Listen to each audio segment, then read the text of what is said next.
Bonjour, namasté. Voilà, alors aujourd'hui, je vais partager avec vous une recette de poisson. C'est vrai que cette recette a besoin d'un petit peu d'ingrédients spécifiques, mais je voudrais aussi mettre des recettes pour des gens qui aiment bien cuisiner les choses un peu plus compliquées ou qui aiment bien certains ingrédients un petit peu qui sortent de l'ordinaire. Donc aujourd'hui, ça sera un filet de cabillaud façon Kerala, un petit peu piquant et surtout aux noix de coco et à la mangue verte. Voilà, alors une recette qui sort de l'ordinaire, qui est délicieuse, qui est un peu technique, donc un petit défi pour ceux qui cuisinent maintenant depuis un petit moment avec moi. Donc essayez, ça va vous faire voyager, vous allez aller au Kerala, visiter le sud de l'Inde à travers ce plat. Voilà, les ingrédients maintenant.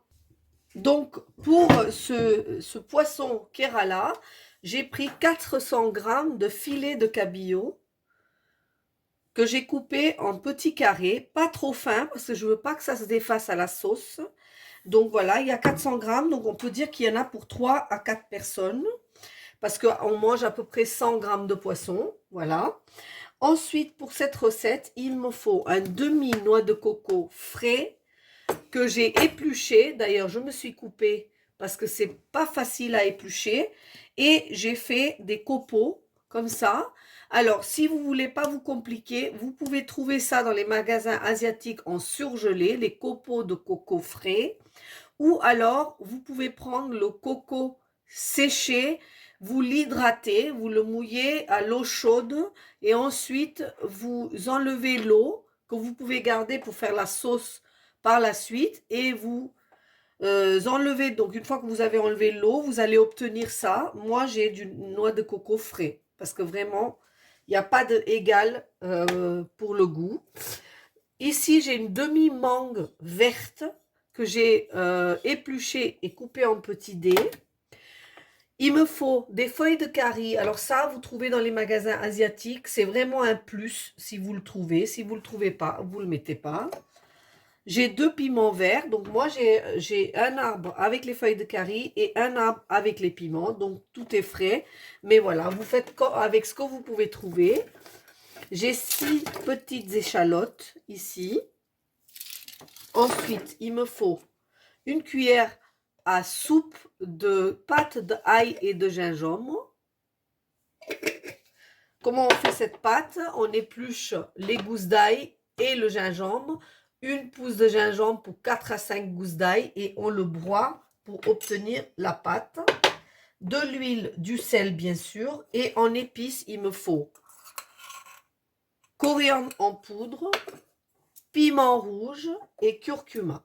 Voilà, c'est une recette relevée, donc il me faut du piquant. Voilà, maintenant à la recette. Donc ici, j'ai pris un petit mini wok que j'ai mis à chauffer. Et dans ce wok, je vais mettre une cuillère à soupe d'huile. C'est tout ce que je vais mettre en matière grasse pour cuire mes 400 grammes de poisson. Je vais laisser chauffer cette huile. Pendant ce temps-là, j'ai épluché mes échalotes. J'en ai gardé 3 pour mettre en premier dans la recette et 3 que j'ai mis avec le noix de coco et un petit peu de piment rouge. Ça, je vais mettre un tout petit peu d'eau et je vais le broyer pour faire une pâte d'épices. Ici, une fois que mon huile sera chaude, je vais mettre à l'intérieur mes autres ingrédients mouillés, c'est-à-dire les échalotes. Je vais le faire en direct devant vous. Les échalotes, les piments, l'ail et le gingembre. Ça va aller directement dans l'huile chaude. Donc là, mon huile crépite. Et dans cette huile, je vais mettre mes piments verts, mes échalotes, ma cuillère d'ail et de gingembre. Et si vous avez mes feuilles de curry.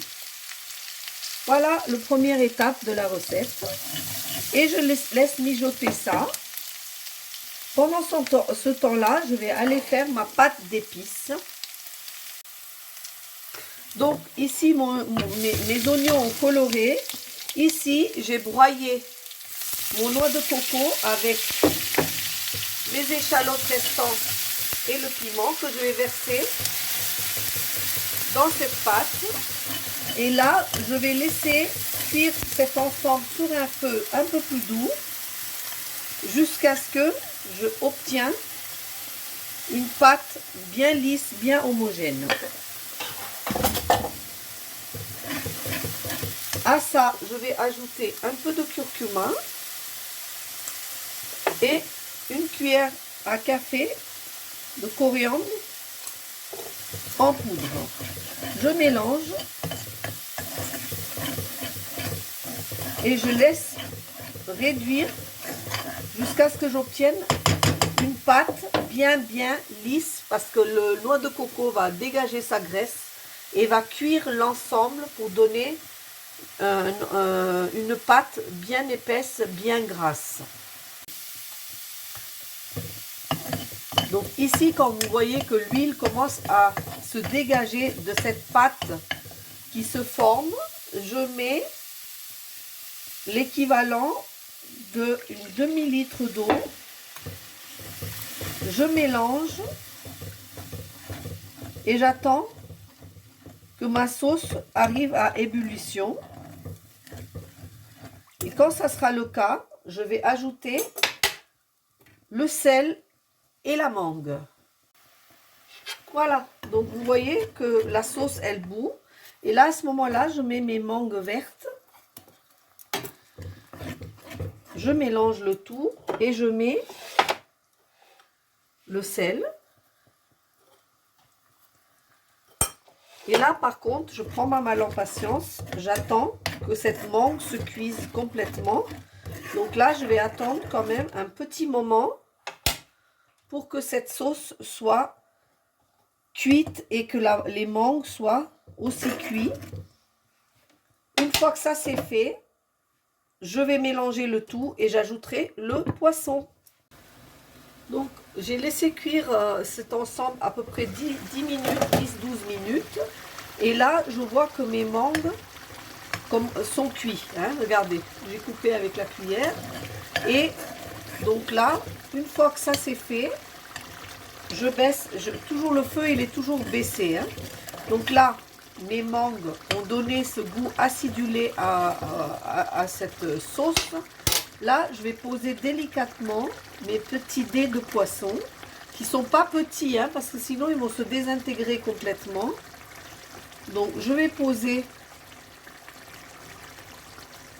mes morceaux, on va dire, de poisson, de cabillaud, dans ma sauce.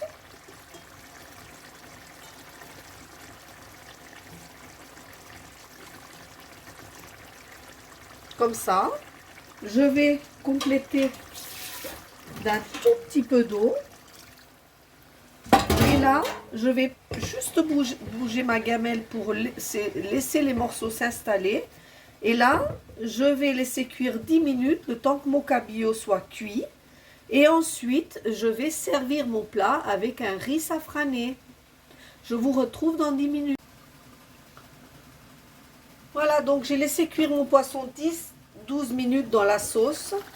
Et je le découvre au même temps que vous. Je vois que le gras du noix de coco est en haut. Donc ça veut dire que la sauce, elle est cuite. Et que les morceaux de cabillaud sont cuits aussi. Je ne vais pas les cuire plus, je vais couper.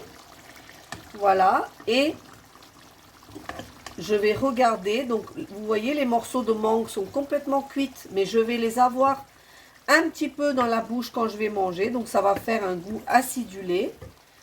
Oh là là, ce poisson, il sent très très bon.